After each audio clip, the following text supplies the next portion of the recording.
The text should be Genesis 21, verses 8 through 21. Up here is 12. We need to make that correction. Genesis 21, verses 8 through 21. God will not abandon you. He's true to his promises.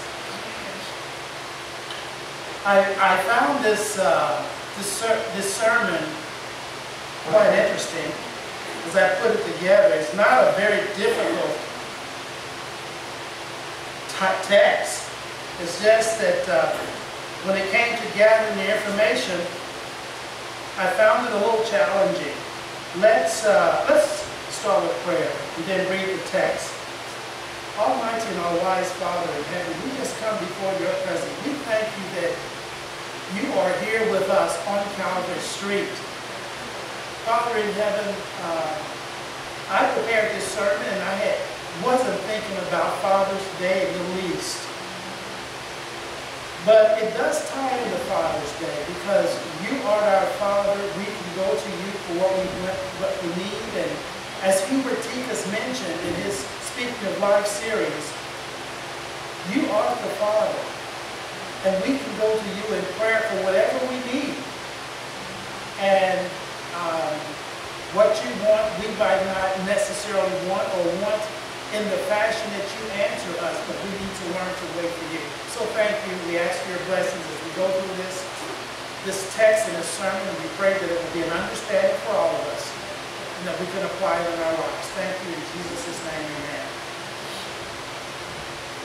I'm going to read our text starting in chapter 21 of Genesis and starting in verse 8. I just saw Ron right up in his bike. He might be coming in the door back there in just a minute. Sure. If you watch. Okay. Verse 8. The child grew and was weaned, and on the day Isaac was weaned, Abraham held a great feast.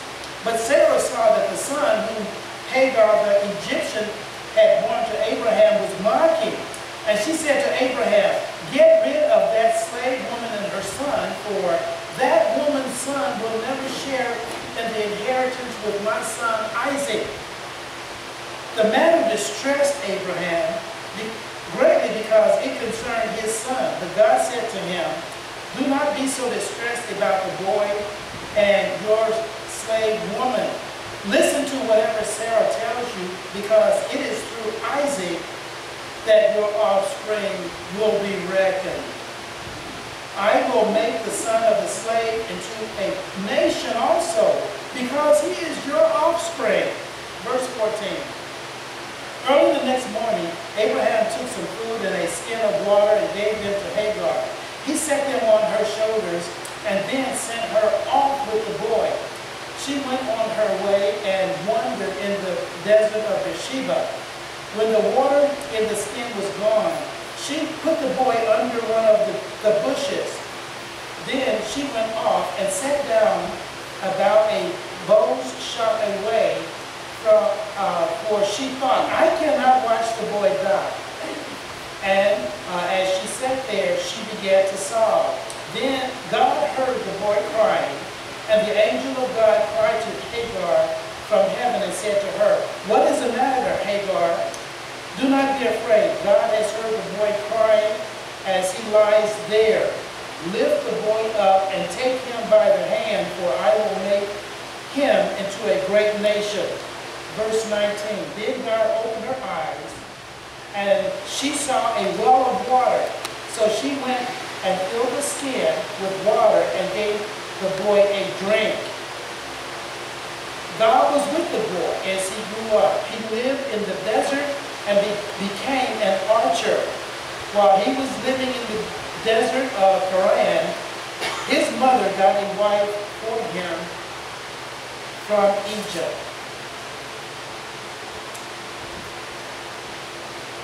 Abraham and Sarah had been married for many, many years by this time, and Sarah had not been able to bear Abraham a son.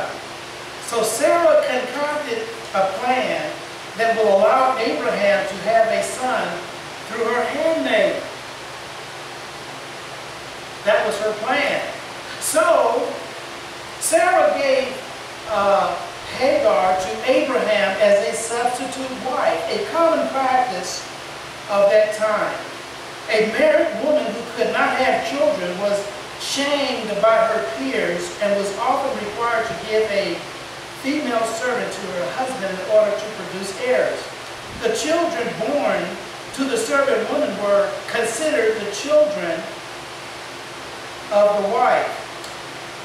Abram was acting in line with the custom of the day, but his actions showed a lack of faith that God would fulfill his promise to him and Sarah. Sarah took matters into her own hands by giving Hagar to Abraham. Like Abraham, Sarah had trouble believing God's promise to them. A promise that was directly specified to both of them. Out of this lack of faith came a series of problems. And brother, this kind of situation invariably happens to all of us when we take over for God. And we try to make his promise to us come true through efforts that are not in line with his specific directions. And we go to God, we pray to him. God says, okay. You don't hear him say okay. But he says, okay, I hear you. I'll answer your prayers.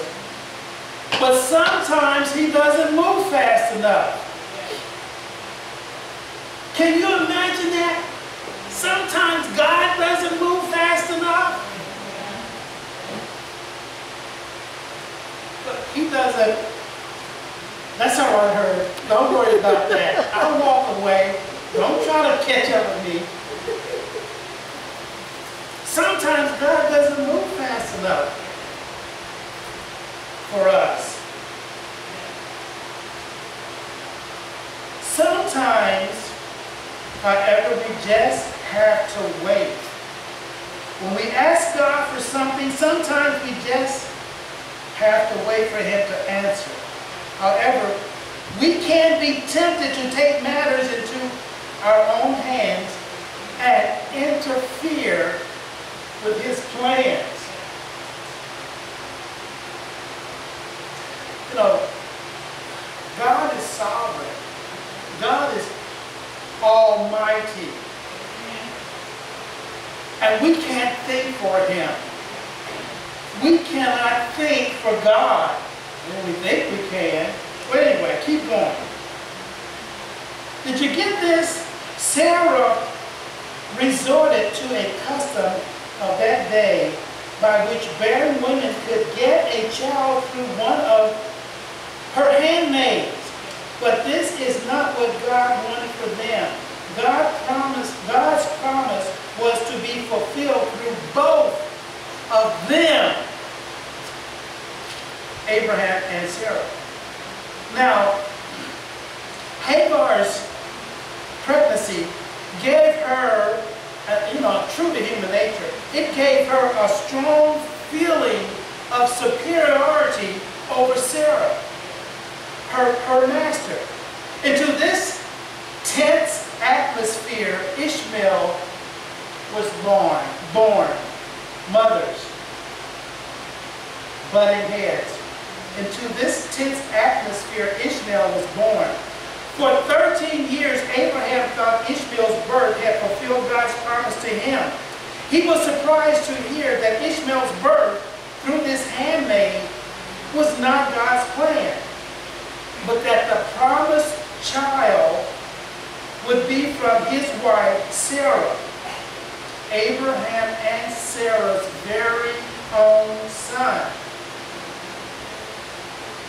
Sarah's pregnancy and Isaac's birth must have had a devastating impact on Ishmael.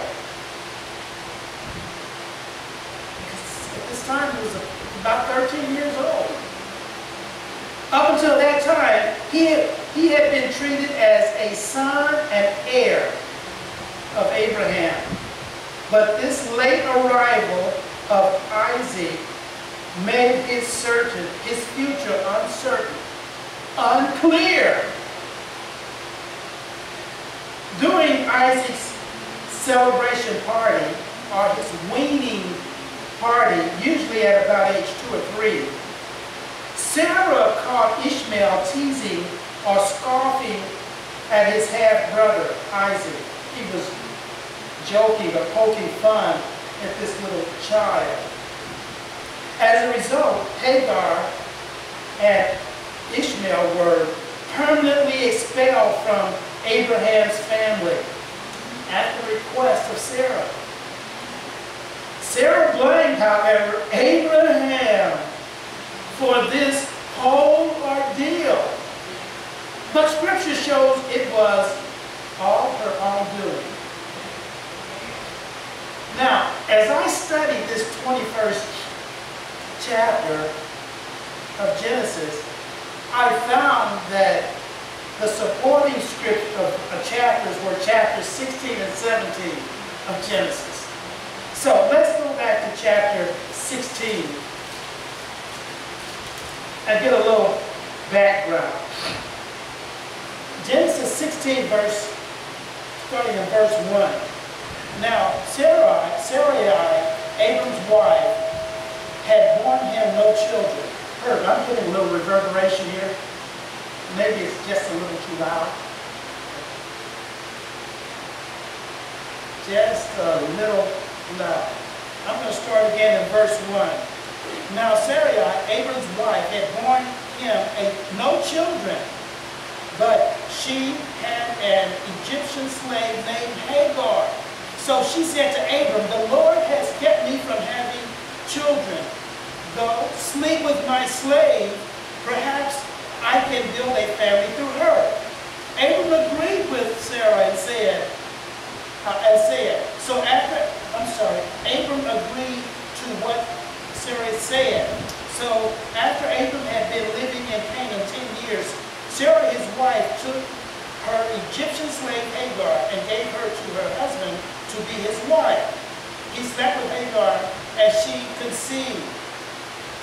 When she knew she was pregnant, she began to despise her mistress. Verse 5.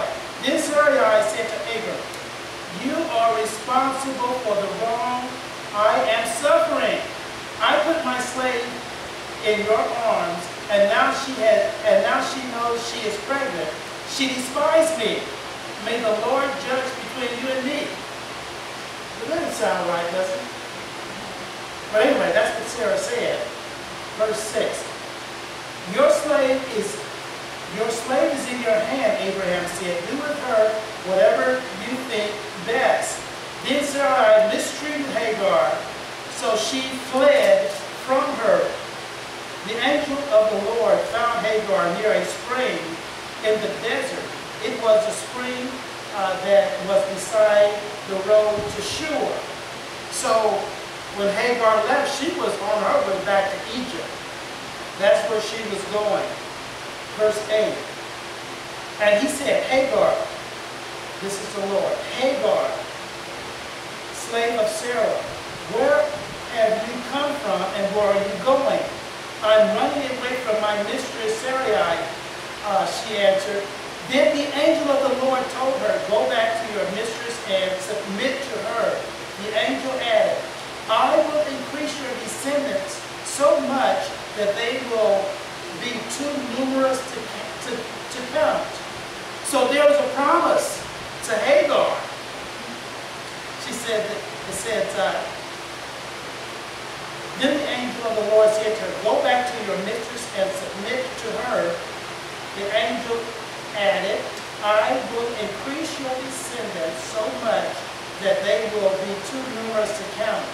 The angel of the Lord said also to her, "You are now pregnant, and you will give birth to a son. You shall call his name Ishmael, for the Lord has heard your misery. He will be a wild donkey of a man.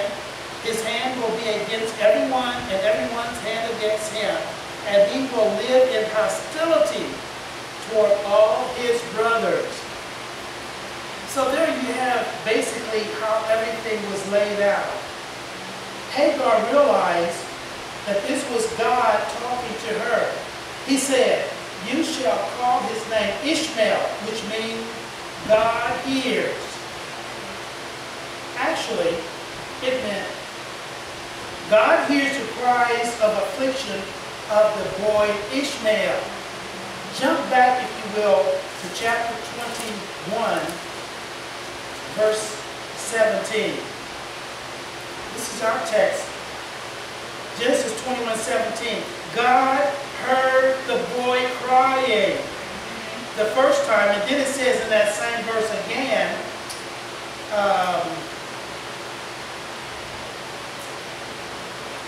God heard the boy crying as he lies there under the bush.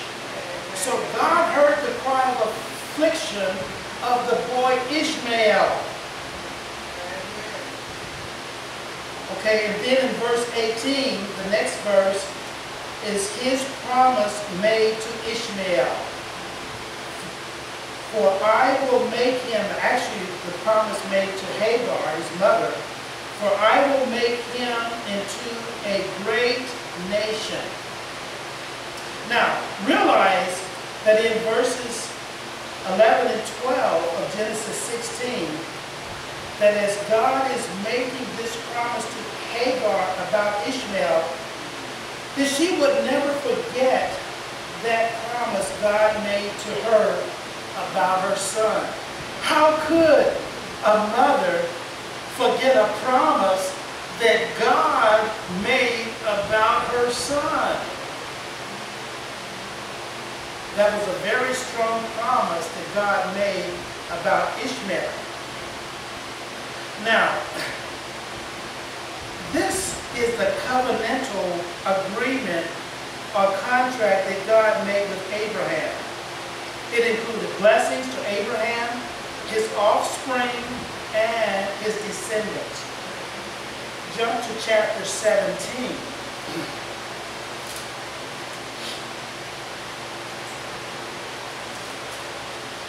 Genesis chapter 17, starting in verse 1. When Abraham was 99 years old, the Lord appeared to him and said, I am God Almighty. Walk before me faithfully and be blameless. Then I will make my covenant between me and you and will greatly increase your number. Verse 3. Abram fell face down. So he was listening. Abram fell face down, and God said to him, as for me, this is my covenant with you.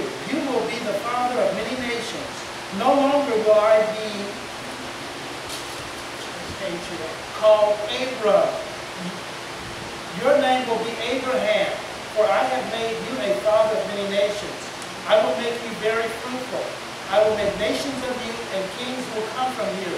I will establish my covenant as an everlasting covenant between me and you and your descendants after you for the generations to come, to be your God and the God of your descendants after you. The whole land of Canaan, where you now reside as a foreigner, I will give as an everlasting possession to you and your descendants after you. And I will be their God. Then God said to Abram, as for you, you must keep my covenant, you and your descendants after you, for the generations to come. Okay? And then I want to skip down to verse 15. So, also, God also said to Abram, as for Sarai, your wife, you are no longer to call her Sarai. Her name shall be Sarah. I will bless her and will surely give you a son by her. I will bless her so that she will be the mother of nations, kings of people will come from her. Abraham listened again. He fell face down. However, he laughed and said to himself, will a son be born to a man 100 years old? Will Sarah bear a child at the age of 90? And Abraham said to God, if only Ishmael might live under your blessing. Abraham still didn't get it. He still had a problem fully believing God. God, you mean Ishmael, don't you? Don't you mean that you're going to bless us through Ishmael? Then God made it perfectly clear to Abraham, starting in verse 19. Then God said, yes, but your wife Sarah will bear you a son, and you will call him Isaac. I will establish my covenant with him as an everlasting covenant for his descendants after him.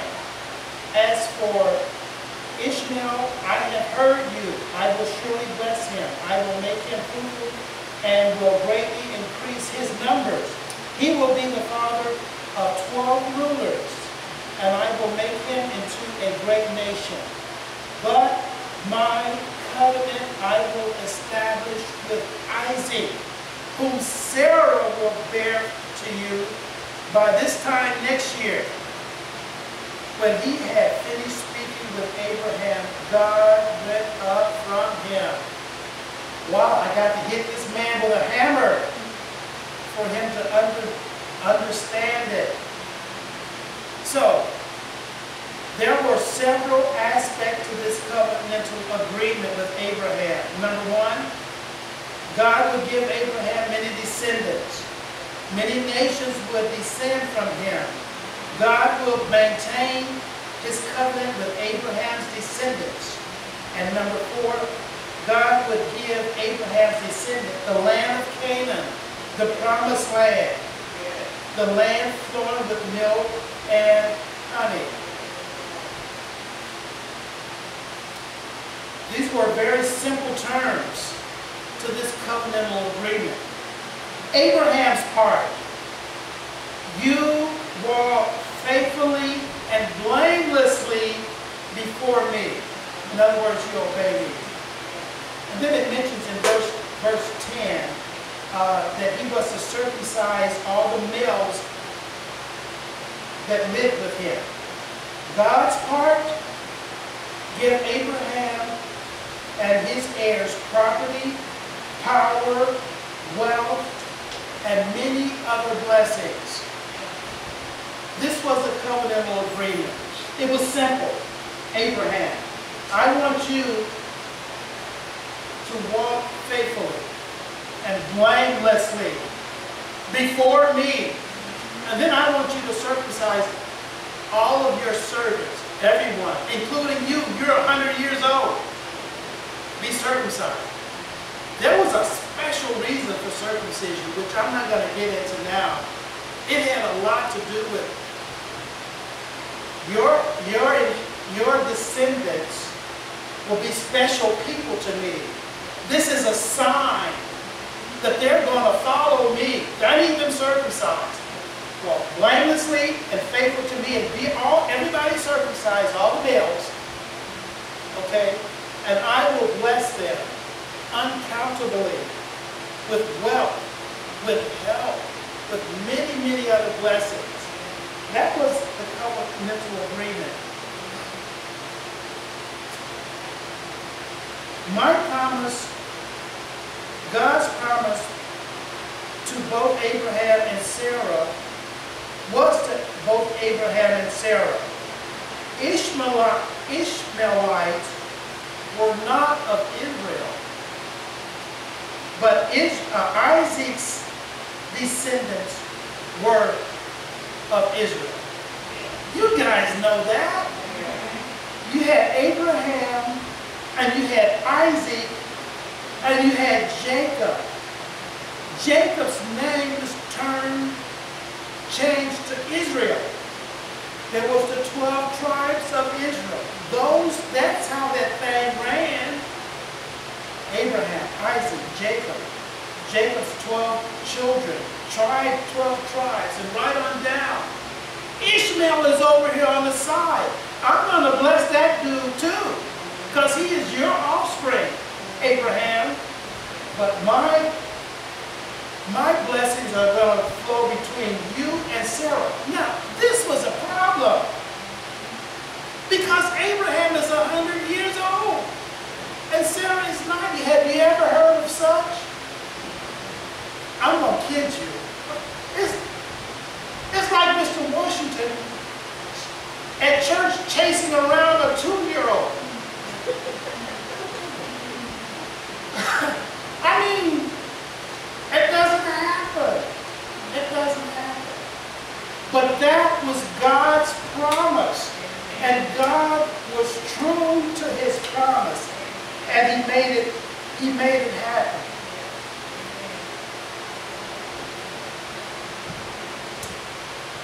Seems like I'm cutting my sermon a little short here.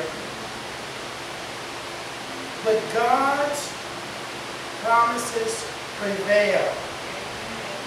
Go back to our text, Genesis 21, and look at verse 20. God was with the boy as he grew up, that is with Ishmael. He lived in the desert and became an archer. What a tremendous verse. Can you imagine what it means when it says God was with the boy as he grew up? The first thing that came into my mind was Jesus as a little boy. God was with the boy as he grew up. As a parent, you can't ask for anything better than that for your child. For God to make you promise that he's going to be with your child. Wow, that's tremendous. Why? Because God had made a promise to Abraham. So we see in Genesis 21:13 and 18 that Ishmael would be blessed by God and would become a great nation. Well, Ishmael was known for his ability as a master archer and warrior. He fathered 12 sons who became leaders of warring tribes. The Ishmaelites were nomads living in the desert of Sinai and Haran, south of Israel. They were a troubled bunch. Genesis 16 verse 12 says, a wild donkey of a man, referring to Ishmael. This phrase, wild donkey, best describes the fierce, aggressive, and independent nature Ishmael would exhibit along with his Arabic descendants. So, he became a ruler of Arabia. And as we mentioned earlier, there will be hostility.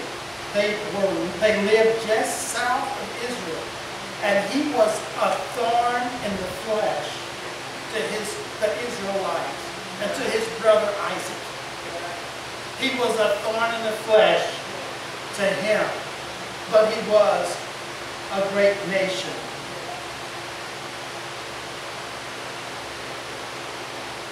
We have 3 people. With Abraham,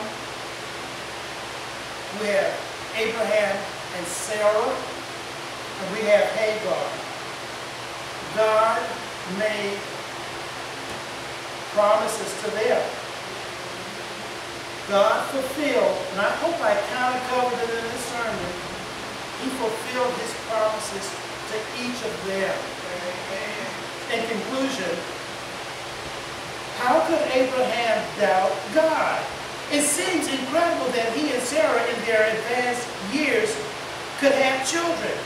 Abraham, the man of God considered righteous because of his faith, had trouble believing God's promised to him. Abraham was known as the father of the faithful. It was imputed to him for righteousness. But even righteous people had doubts. Even righteous people from time to time will have doubts. Despite his doubts, however, Abraham followed God's commands. Even great people of great faith may have doubts. When God seems to want the impossible and you begin to doubt his leading, be like Abraham. Focus on God's commitment to fulfill his promise to you. His commitment to fulfill his promise to you. And then continue to obey. That's the lesson. We're all humans. We're all flesh. If you come up to me and pinch me, I will say, ouch. I don't always have perfect faith. But continue to obey. God did not forget Ishmael. Although he was not to be Abraham's heir, he would also be the father of a great nation. Regardless of your circumstances, God has not forgotten you. Obey him and trust his plan for you. I have a song that I'm going to play for you. We played this song over Zoom maybe 2-3 weeks ago. Some of you couldn't tune in and get that. Some of you might have had reception problems getting that. But it's a wonderful song. It's called He's Faithful. God is faithful. Let's listen to this song, and then I'll end the sermon with a prayer.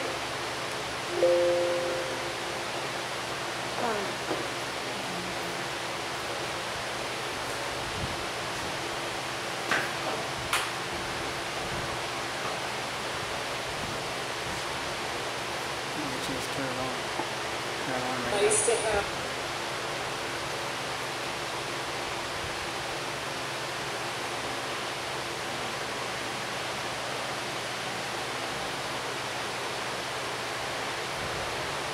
our dear friend Randa.